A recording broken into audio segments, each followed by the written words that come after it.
spending an hour or so with us. We really appreciate it. We know you could be doing a lot of things. So we thought when we were talking about possible travel programs, because that's kind of one of the things that Susan and I do, we wanted to touch on how coronavirus has affected travel and how we might respond to that. And it's sort of a difficult time to even think about traveling, but we're going to do our best to tell you, some things to consider when you're planning a trip, or some things to think about when you might plan a trip in the future, if you're deciding not to travel for the moment. But sometimes we don't have a choice. Situations may arise where we are kind of required to travel. So we want to at least talk about ways to protect yourself and your family during this kind of difficult time. So the coronavirus has really had a significant impact on the travel industry. During the first 5 months of the year, international tourism was down 56% as compared to a year ago. And, many restrictions have been put into place which disallow or restrict travel in order to control the spread of the virus. Still, at some point, things are going to get more normal than they are now. And we thought it would be good to talk about some of these issues now while we have a little bit of time to think about it and plan effectively. And as I mentioned, you might have to travel because of family situations or work that it's kind of thrust upon you.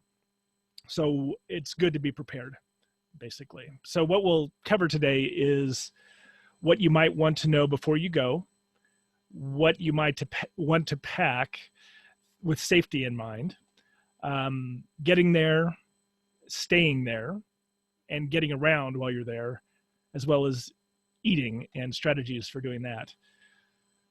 So let's go ahead and get started with what to know before you go. So as I mentioned, it's really essential to plan your travel during this time. You need to do your research before you go, rather than doing it on a spur of the moment, because this is not a time to be winging it, quite frankly.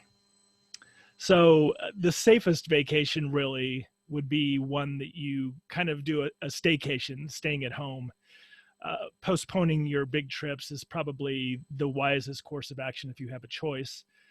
And most experts seem to agree on this fact that until the virus is contained, it's probably a good idea to avoid travel. When you think about it, some of the things that we might typically really enjoy doing while traveling, like visiting museums or dining, may be curtailed or restricted entirely. And when it comes to international travel, there are some countries which are theoretically open for travel, but in order to visit, you may have to have a negative COVID test that has been taken within the last, or the 48 or 72 hours before your flight. And some may require quarantine upon arrival. So if you can stay home, it's probably the best thing. But if you need to travel, you should definitely assess the risk of your destinations. Take a close look at them. You should look at both the statistics on how the areas you're considering visiting are doing with respect to the virus, as well as official recommendations for travel to the place in question. One of the absolutely key tools that I've found is the Johns Hopkins COVID-19 dashboard. You'll get up-to-date information on trends by state and country, as well as sort of news updates on the virus and that sort of thing. So I think this is really the gold standard for COVID-19 information. For international travelers, the CDC and the State Department have created advisories on foreign travel. So they sort of assess the risk of going to these places, and if you're considering traveling to another country, you need to check both of these resources, and I have them listed here. And as a little side note, if you're curious about how the virus is doing kind of on a worldwide global perspective, I found this person on YouTube called Dr. John Campbell, and he's in the UK. He's a health educator.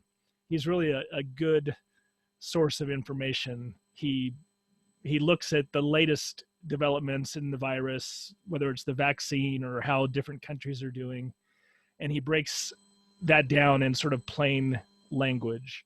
So I found him to be very helpful. He will release a video, once every few days that talks about the latest updates. So that's just something to keep in mind when you're reading the news and that sort of thing. So domestic travel.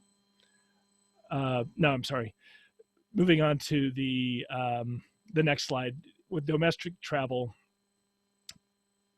if you're looking for interstate travel information, there are a couple of good sources to check. I like Travel and Leisure magazine's list of travel restrictions by state.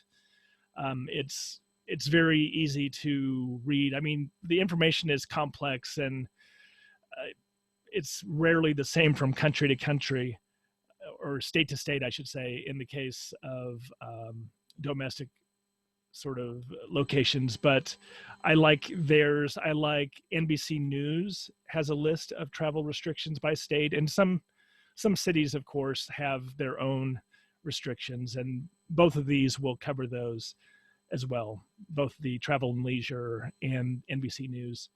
And of course, do a internet search for your destination to see what their state government at your destination, what they're saying and what they're allowing, because they would be the final authority on that sort of thing.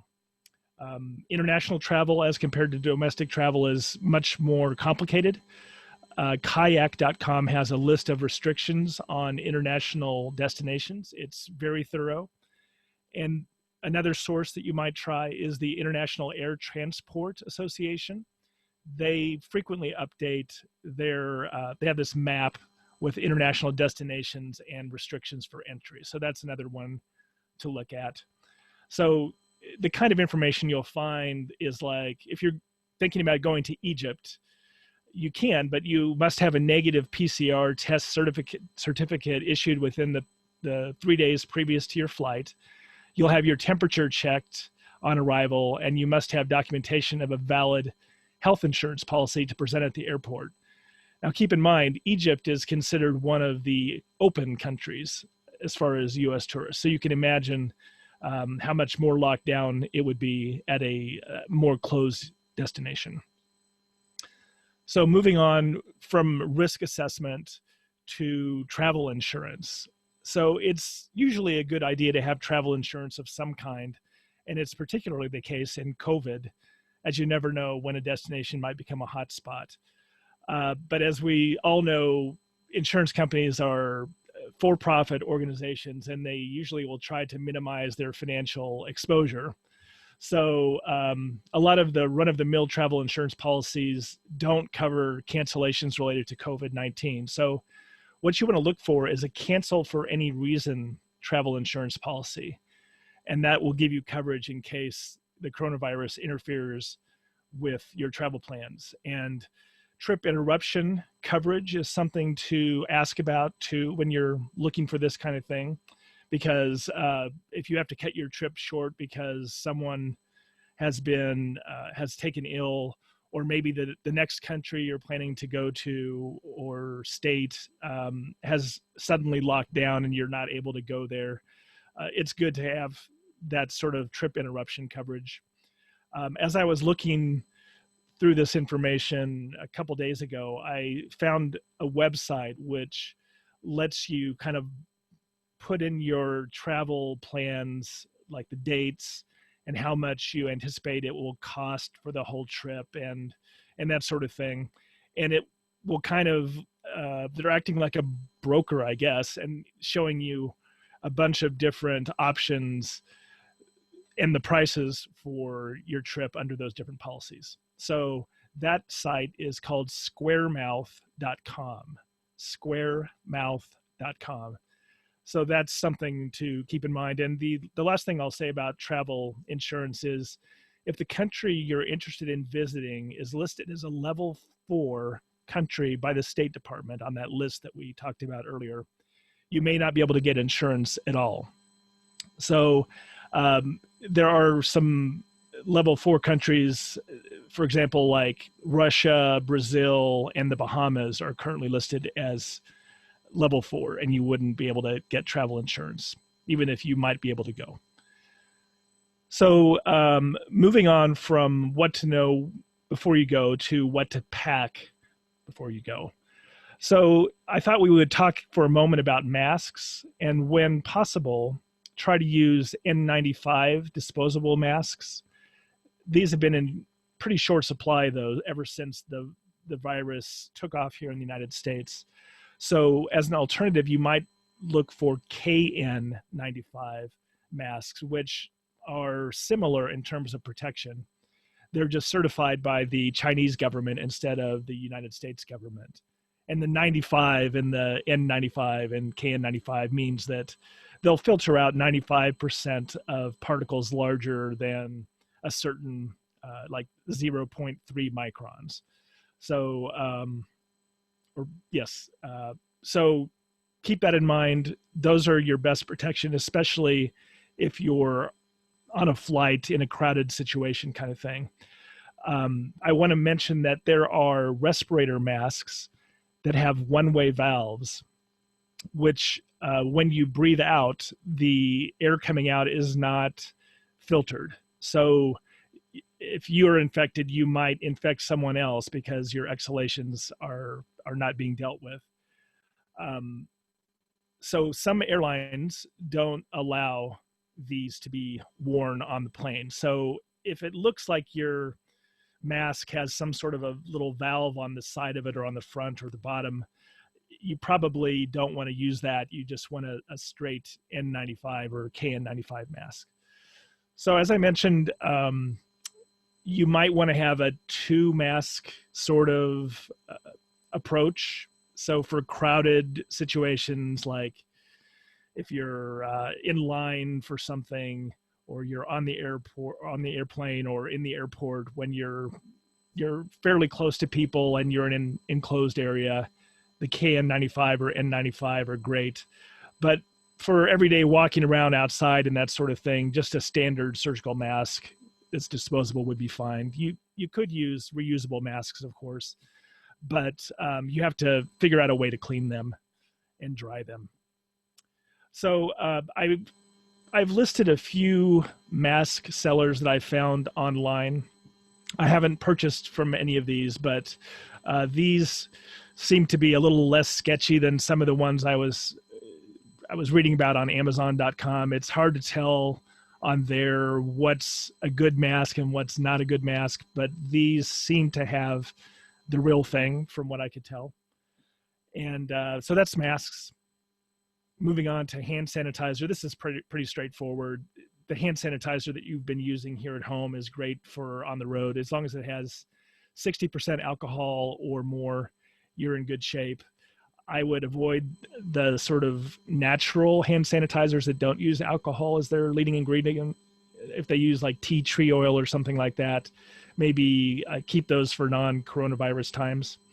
And the TSA has sort of expanded their liquid carry-on restrictions to allow for 12 ounces of hand sanitizer, which is a departure from their normal 3.4 ounces at maximum in your little see-through bag.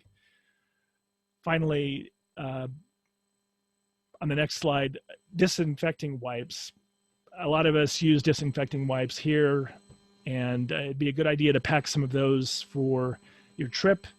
Name brands do matter. The EPA has a list of disinfectants that include wipes, and not all brands perform the same. Clorox and Lysol wipes do very well, though. But I will say that you do have to leave those wet on the surface for 4 or 5 minutes typically for them to do the disinfecting job. It's not an instantaneous thing like like you might think intuitively. And I want to talk about some other sort of more optional kind of things that you might want to take. I have this thing called the Hero Clip, which you can see in the top right photo. It's basically a carabiner that has a little C clamp that allows you to hook that on top of say a door or on a table or something to suspend your bag or your jacket or something from any surface you don't want it to be touching. So I found that this would be pretty cool. I bought it before the coronavirus took off, but it seems like it has applications in this sort of area. I also like the idea of bringing your own water bottle because you have been in control of who's touched it. It's something that you can refill yourself safely. And I like the brand Vapur, VAPUR, that is collapsible, so it takes up less space in your bag when you're not drinking from it actively. And I like the idea of bringing individually wrapped snacks instead of like some sort of a bulk big bag of chips or something, for example. So if you can find those individual bags of I don't know, of anything, trail mix or that sort of thing, that would be great. If you want to bring something yourself and pack it yourself, I like these that should say human gear. They're Go Tub containers. They're relatively small. They're only about like that, but you could have a portion of M&Ms or Reese's Pieces or trail mix or something like that in a little Go Tub, and it sort of snaps closed. It's a really nice thing to have. I travel with them all the time. So regardless of the kinds of things you're bringing, make sure you bring enough, especially of these safety items. You can't really assume that your destination will have these available for purchase. That's often travel advice that people will give you, is to don't worry too much about packing because you can always buy something where you land. I don't think that's necessarily the case during these times of shortage of things like hand sanitizer and that sort of thing. So pack enough for your trip would be my advice. But that's pretty much all I have for packing, and Susan's going to take it away from there.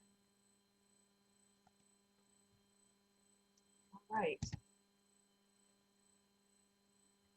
So, let's see, is my video on? Yes. Okay. All right. So, I'm going to start with traveling by airplane, and there are many ways you can get on your trip, get to where you're going, and we're going to start with airplane safety.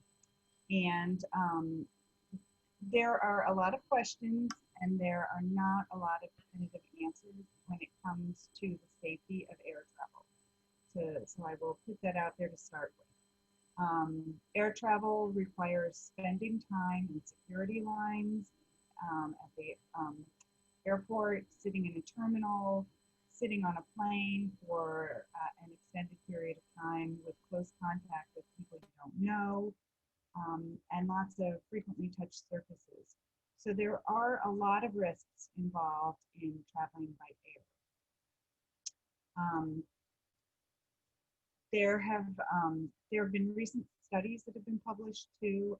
There's a journal called the Emerging Infectious Disease Journal, and there were a couple of studies in that recently that demonstrated that COVID can spread on airplanes. There were 2 specific flights, and they looked at these flights where there were transmissions that they believe were directly a result of flying.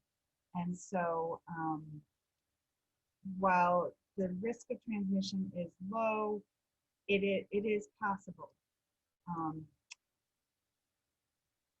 Does that mean that if we fly, we should feel like we're risking our lives? No, not necessarily.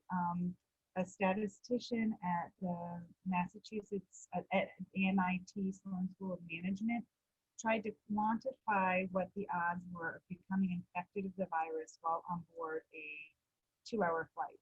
And according to his study, that he assumed that you're on a plane with 3 seats and 3 seats in a center aisle, that everyone is wearing a mask, and he assumed that, or he found that he thought the risk of catching the virus on a full flight would be 1 in about 4,300.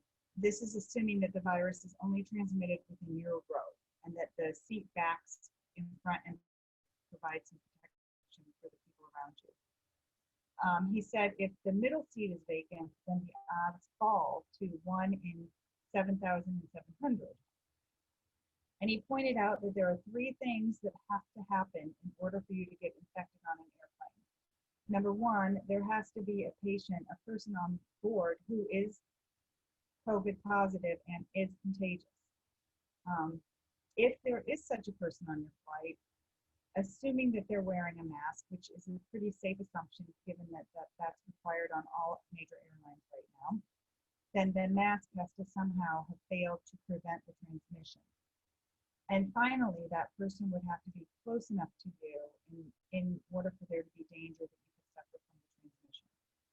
So, the risks are there and they're real.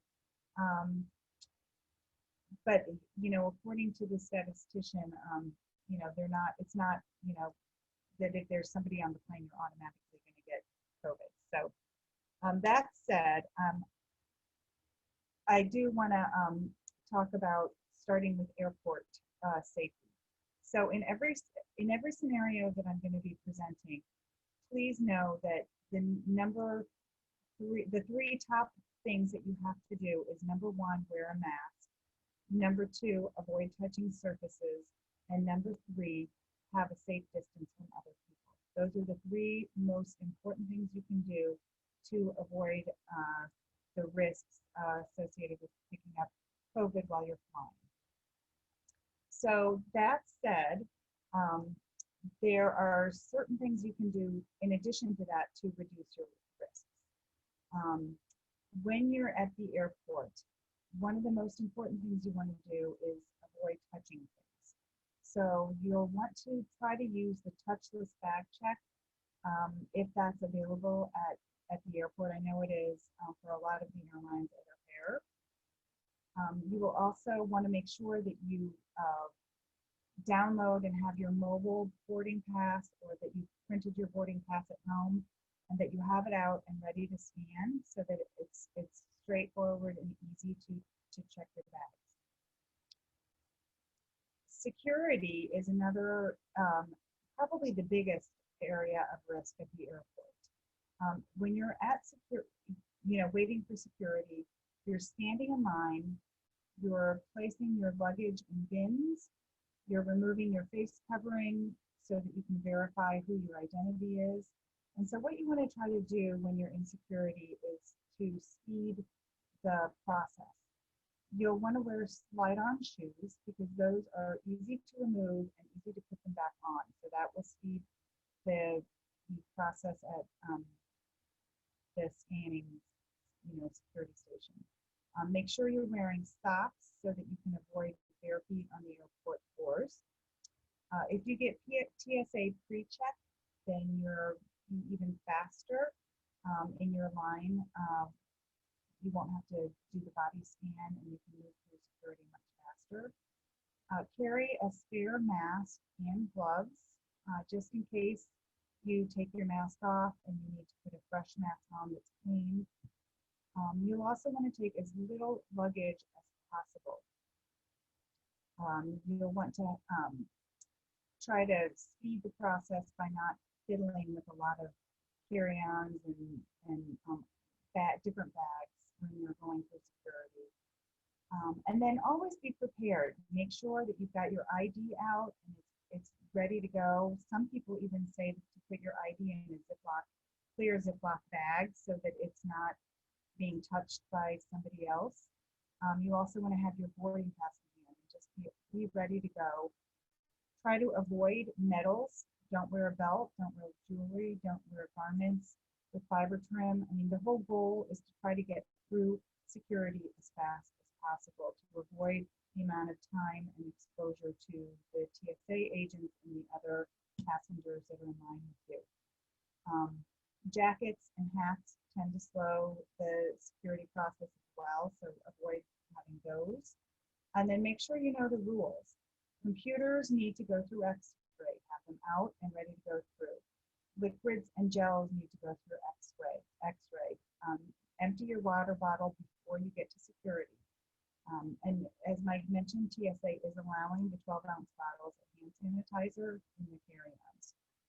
Some experts recommend pulling your food items out of your carry-on and having it in a clear plastic bag so it's easy to see for screening purposes, so that you can reduce the likelihood that the screeners will need to open up the bag for inspection. And lastly, personal items such as keys, wallets, phones, things that you might have in your pocket, they recommend putting in your carry-on bag so that it's not being touched, it's not in a bin, it's in your bag, you put it there, there's no risk of any kind of germs getting on them. So do that before you go through security. Whoops, I think I skipped a slide, sorry.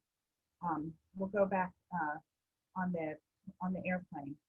So flying on an airplane will increase your risk of getting COVID-19. That's a known. The main risk is going to be the proximity of the people around you, and they could be from anywhere in the country or anywhere in the world. So that's, the main risk. COVID-19 and most other viruses don't spread easily on flights because of how the air circulates in the cabin, and they've got really great filtration, HEPA filtered air that it filters out a lot of contaminants. However, social distancing is pretty impossible on flights, and you may have to sit near others for a length of time, and this is going to increase your risk for exposure to virus. And remember that the virus is contagious a lot of times before any symptoms are present, and so people may be contagious without even knowing it. All airlines right now are requiring that all passengers wear a mask. So you are required to wear a mask that covers your nose and your mouth. You can also add to that one of the clear face shields and glasses to make sure that your eyes are covered and to really give yourself more protection. That, you can't just wear the face shield. You do have to have a mask, but you can add that to your safety regimen to add just an extra layer of protection. In addition, even though airlines are requiring masks, there is very little that an airline can do if a passenger mid-flight takes their mask off and refuses to put it back on. Only Frontier Airlines has said that they will divert a flight if a passenger removes their mask. What's happening is that airlines are saying that they'll be banned for life if they do it, but there have been reports of people taking their masks off and refusing to put it back on. So just know that, there is that possibility. So you do want to avoid touching unnecessary surfaces. And when you get onto the plane, even though they've disinfected the plane and cleaned the plane well, you want to make sure that your disinfectant wipes are accessible and that you can wipe down your area, including your tray table, the armrests, anything around you that somebody else might have touched on the flight prior. You want to definitely avoid touching your eyes, nose, and mouth the entire time that you're on the plane. You want to clean your hands often, especially after touching surfaces on the plane, the bathroom, the seat tops, when you're walking down the aisle, touching the seats of the people behind you or in front of you when you stand up, and definitely before or after eating. But that said, you do want to avoid eating and drinking when you're on the plane because you have to remove your mask in order to do that. And that layer of protection is gone. The other thing you want to avoid doing is using the bathroom. It's a very small space, and studies have shown that the aerosols, when you flush a toilet, can spread the virus. So it is not a great place to be on an airplane for sure.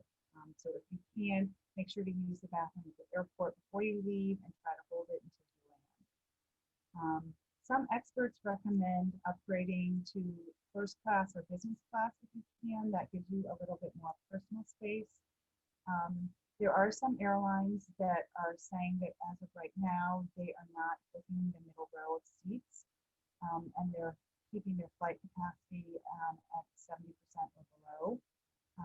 As of this month, United, American, and Spirit were not blocking the reservation in the middle seats, so they were filling their planes to capacity if they could. Southwest, JetBlue, and Delta are saying as of now that they're keeping that middle seat empty, and that would give you a little bit more protection. Also, when you're flying right now, they're recommending that you try to sit in a window seat with that empty middle seat, and that will give you the most protection from other people's germs. The airlines are doing things slightly differently, but they all are cleaning the airplanes frequently in between flights. They are having passengers verify that they do not have symptoms. Some of them are doing temperature checks, but not all of them. They are notifying you if the flight is pretty full and giving you the option of changing your flight without any kind of fee. That may be something that you want to check ahead of time just to make sure that that your plane, your particular flight is at least 70% empty. And you may even want to find out if the middle seats are full or not.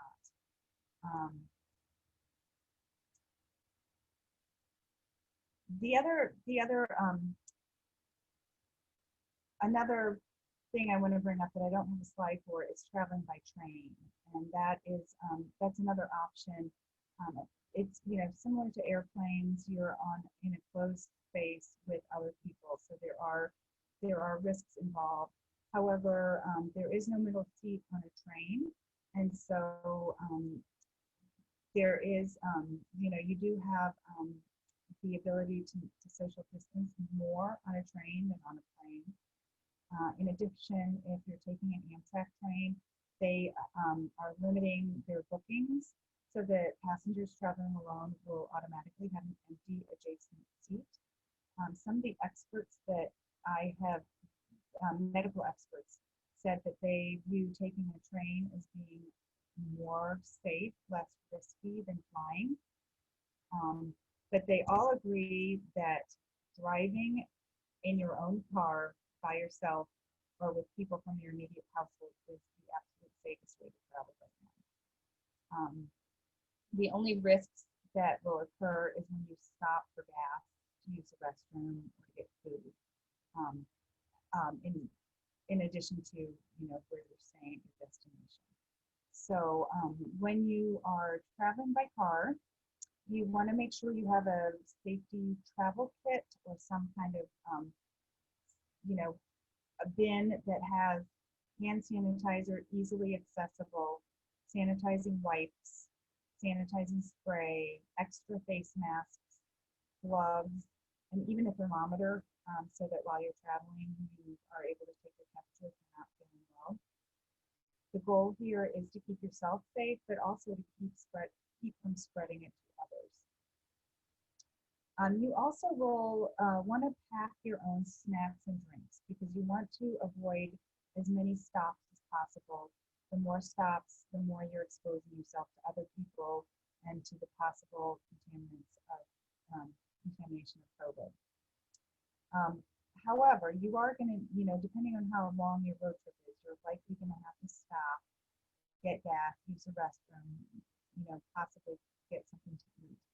So when you stop, you want to, number one, think about what you're touching and do your best not to touch anything possible. Um, you can wear a mask, you can even put gloves on, or some people are using plastic sandwich bags as a barrier between themselves and other surfaces, like using, think about it, if you're pulling off the highway, stopping for gas at a gas station that's right off the highway, think of how many people before you that day have used that particular gas pump and pushed the buttons on that particular, gas dispenser. So it is a high risk situation. Um, you want to avoid spending longer than 10 minutes in the bathroom. Like I said, research suggests that COVID-19 aerosols can spread in the air when you flush a toilet, and there are no toilet seats usually in the public restrooms, and so you really don't want to spend time in there, as little time in there as possible. You can even use your foot to flush the toilet. Make sure you use paper towels to turn on and off the faucets. Towel dry your hands instead of using the air dryers because those can spread particles. When you're paying for things at the gas station or wherever you stop, try to avoid using cash. That is a source of virus transmission.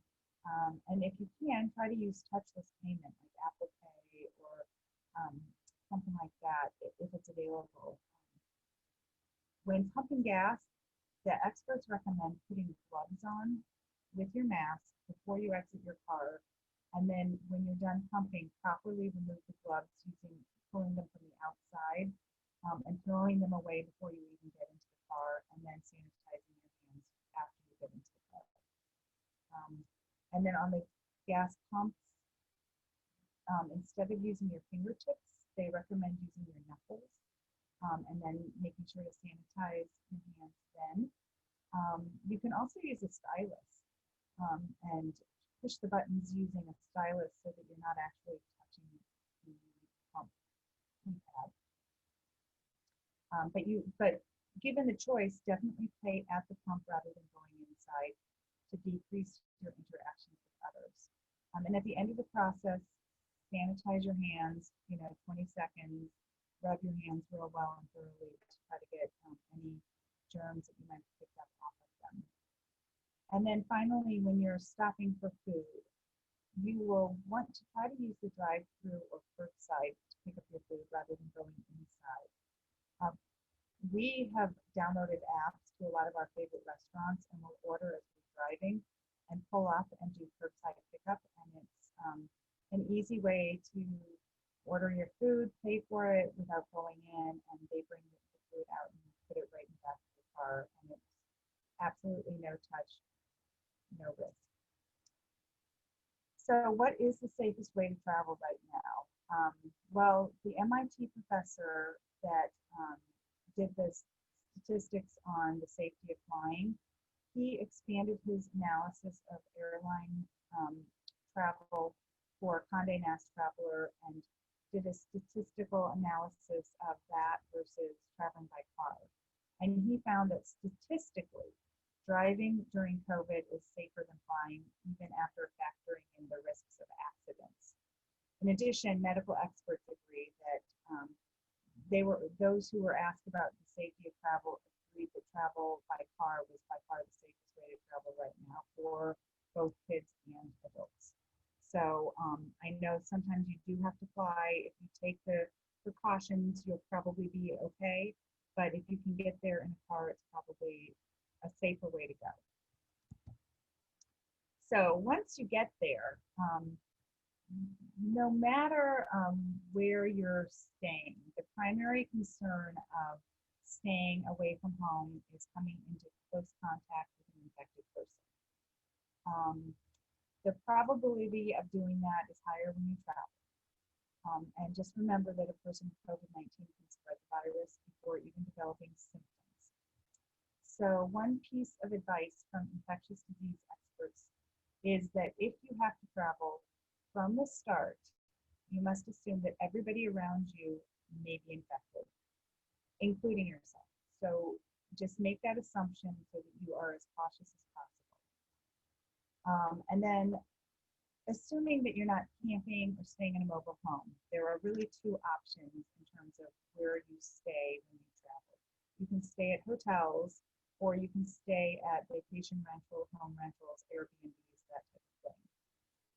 And so we're going to look at both those scenarios, how to mitigate risks, and which one might be the safer option of the two. Starting with hotels. I think pretty much every single hotel chain that there is right now in the country are taking significant precautions to help minimize the risks of COVID for people that are staying there. But there is no getting around that there are risks when you're being exposed to others, which you are in a hotel. So what you need to know right now is that all major chains have introduced enhanced cleaning. You will probably want to call the hotel that you're specifically considering staying in to find out exactly what that means to them. Are they ensuring that face coverings are required for staff and for the guests? So for all staff, even the people that you wouldn't see but that are working behind the scenes. Are the employees being trained on how to wash their hands properly, how to clean surfaces and then disinfect surfaces, and are they using proper protocols for that? And are they using PPE properly? These are all things that you might want to check with at your hotel. In addition, know that hotel chains are offering free cancellation or changes in your reservation right now. That may change, but through the end of the month at least, all of the major chains have extended their free cancellation and changes without any fees. In addition, some of the services and the amenities that you might be used to seeing at the hotels may not be available to you, so you will want to check with them as well. I know some hotel chains that have like a breakfast buffet included in the price of their hotel stay now are having bags of kind of to-go breakfast that you can pick up and then take back to your room to enjoy. So what else do you need to do to reduce risks? Well, one thing is to avoid elevators. Elevators are small, confined spaces that people breathe in, and they generally don't have good filtration and air circulation. So if possible, take the stairs and avoid taking elevators. If you have to take an elevator, don't touch the buttons, and don't take it with somebody that's not in your family or your immediate household. When you get into your hotel room, you'll want to disinfect all of the high-touch surfaces in the room. That includes light switches, countertops, telephones. The remote is a big one. Make sure you wipe down the remote.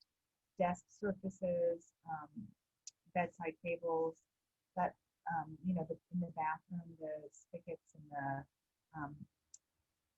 the faucets and anywhere that people would be touching. Another thing that you can do is you can request a room that has been vacant for at least 24 hours. And this is across the board what all of the experts recommend, making sure that the room has been vacant, and that allows any virus to kind of become less virulent. Another thing that you want to do is to remove the bedspread. The hotels are doing a great job changing the linens. They wash the sheets, they wash the pillowcases. The bedspreads are frequently not washed in between stays. So one of the first things you'll want to do is just remove the bedspread and get that off your bed. And you may want to bring something from home to cover your bed. And if possible, open the windows for extra ventilation. Decline housekeeping services. You don't want people coming into your room once you're in there. You want to make sure that it's secure and it's, and in fact, some hotels aren't even offering daily housekeeping, and they have racks of clean towels that you can pick up when you get into the hotel and go up to your room, just to avoid having any risks between the housekeeping and the guests for spreading the virus. When you're wanting to eat, you can order room service, or you can get food delivery rather than dining out, and that's going to reduce your risk as well. Avoid any of the shared hotel facilities like the gym and the spa, which is pretty self-explanatory. And then, you don't have to use the front door. The lobby has historically been the most busy area of a hotel. If you go in a back door or a side door using your card key, then you avoid the people that are in the lobby, and that's going to help reduce some of the risks for staying in a hotel. Another option would be to rent a property like an Airbnb or a VRBO. And there are some benefits to doing that. Airbnb and VRBO have both come out with enhanced cleaning protocols for their hosts. That does not mean that the host is following it. And so prior to booking, you'll want to check with the host of the property that you're looking at to see what their cleaning and disinfecting protocol is. You also want to check what their cancellation policy is. One of the drawbacks to vacation rentals is that it's harder to cancel, and you don't always get 100% of your deposit back. So if there's any question about whether or not you may want to cancel, you probably would want to consider a hotel. Just like with the hotel, though, the longer the amount of time between guests, the better. So you'll want to request at least 24 hours between guests. And when you get there, go through the same disinfecting process of disinfecting all of the high-touch surfaces, including the doorknob, light switches, et cetera. One of the benefits of staying at an Airbnb is that they have kitchens. And so it's a lot easier to have your own food, make your food, eat out, bring food in and have plates and silverware. And, it's a great added benefit to being in a vacation rental. Another benefit to being in an Airbnb or a VRBO is that you're not in a building with a whole lot of people traveling. A lot of times you're in a private residence and there aren't other people around. And so it's going to reduce your amount of exposure to other people and therefore reduce the risks that you'll pick up the virus. And so a lot of medical experts actually recommend right now staying in an Airbnb or a VRBO or some type of vacation rental as opposed to staying in a hotel. But like I said, the one caveat is the cancellation policy. So you do want to check on that before you make a reservation, because once you've made it, it'll be too late. So if you're flying somewhere, you may need to rent a car to get around at your destination, or use public transportation or Ubers. Rental car companies have enacted really pretty stringent disinfecting policies, so you should feel okay about renting a car. But just like with hotels, you want to wipe down everything, all of the high-touch surfaces, the steering wheel, the knobs, the window adjustment buttons, the arm rests, the dashboard, anything that people would be touching. In addition, you want to find out when the last person was in the car, because just like with hotels, the longer the amount of time between rentals, the better. The air will be cleaned out better, there'll be less virus that could possibly infect you. But rental cars overall are thought to be pretty safe, and I wouldn't be terribly worried about picking up the virus if you use those safety guidelines. In terms of public transportation, such as a bus or a subway, you'll want to wear a facial covering. You'll want to avoid touching surfaces. Anything in a public transportation system, the kiosks, the ticket machines, the handrails, buttons, benches, anything.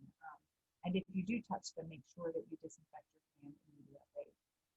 you'll want to make sure you use a touchless payment system. Another way to avoid people is to travel at non-peak times. Skip rows between yourself and other riders, and exit at the rear when possible. Even though facial coverings are required on a lot of public transportation systems, there are no guarantees that people are actually um, wearing will wear a mask. In fact, I just saw a news story tonight about, I think Metra is adding a mask option in the car because people are choosing not to wear a face mask, and there really isn't a lot that they can do to enforce face mask requirements. So just pay attention to that. Ride shares like Uber and Lyft, they're all requiring that you wear a mask, and the driver will not pick you up if you aren't. Again, avoid your contact with the high-touch surfaces and sanitize your hands. Use touchless payments with them. Do not do any pooled rides. You want to avoid being around other people, and sit as far back from the driver as possible. So if it's a van, go ahead and sit in the back row. Don't worry about feeling like you're being rude to the driver. He or she understands. These are unusual times. Also ask if it's okay for you to open the window. That'll improve the ventilation in the vehicle. And again, sanitize your hands after leaving the vehicle. And then if you want to use a shared bike like a divvy bike, that's okay. Just use touchless payment. Wipe down all of the surfaces that you're going to touch with a disinfecting wipe before you use it. And then once you're done, make sure you wash your hands and with just hand sanitizer or soap and water, just to make sure that you clean off any germs that you might have picked up from the handlebars or the locking system or anything. And that's it. Mike, do you want to talk about eating out? I do. So there's not really any risk or no evidence of risk that COVID is being transmitted through food or the food packaging. However, that's not to say that eating is a risk-free activity, but really it's being close to other diners with your mask off especially when you're sharing a room with them, that's where the risk mainly comes in. So one thing you might want to do, and Susan has mentioned this, especially with respect to Airbnb and that sort of thing, is to prepare your own food. Get a corporate style hotel that has a kitchenette, or do the Airbnb thing, which would allow you to have some facilities to make your own food. That's really the safest option. But you could even do a picnic sort of thing with items that you get from the grocery store. It wouldn't have to be something you heat up even, but you just being away from other people while you're eating is generally a good idea. Don't forget to pick up plates, napkins, and utensils and that sort of thing at a local market. So on top of that, takeout food is a respectable choice. If you can get your items curbside or drive through, like Susan mentioned, that's great. If not, just send a single person on the mission to get the food. Don't have the whole family go in to the establishment to pick up things or to choose from the menu board or that sort of thing. Try to make those decisions ahead of time and have one person do it. Touchless payments, as we've talked about before, are a great way to go, so you don't have to touch keypads that have been repeatedly touched throughout the day. And when you get back to the room with the food, if you get carry out, transfer it to your own plates and wash your hands, obviously, before eating it. That goes without saying, really. So moving on to the next slide, eating out at a restaurant is sort of a quintessential travel experience, but it's probably one of the more risky things that you could do while traveling. The CDC recently released a study that found that people that had been diagnosed with COVID were about twice as likely to have eaten in a restaurant in the 2 weeks prior to the study, prior to testing positive. So this is a correlation, not a causation necessarily, but it's something to keep in mind that there really may be a risk to dining with others given the proximity and that sort of thing. As I mentioned before, this is a situation where people are removing masks in order to eat and drink. So that just makes the crowded situation potentially worse. If you do find yourself dining out, obviously see if it's possible to sit outside. That would be preferable to being inside. But if you are inside, make sure that you're no nearer than 6 feet to other diners. I know sometimes you don't have a lot of control over where they sit you, but I think most of the time they're trying to make it so that the inside dining is COVID aware. But if there's a way for you to see if you can be seated far away from other diners, that's great. Ventilation seems to lead to lower risk. So if you can somehow find a way of sitting near a window or a door to the outside, that's so much the better. Try to get that spot. So that's really some common sense guides to dining, and that's what we have prepared for this. Susan, you wanted to mention something about travel in general, right? Just that it's recommended that you don't travel right now. That is that what you mean? Yeah, and there are so many activities you might possibly do while you're traveling that we couldn't possibly cover all of them. So just use your judgment and try to not be in close quarters with anybody. Try not to stand in line close next to people, that sort of thing. Right.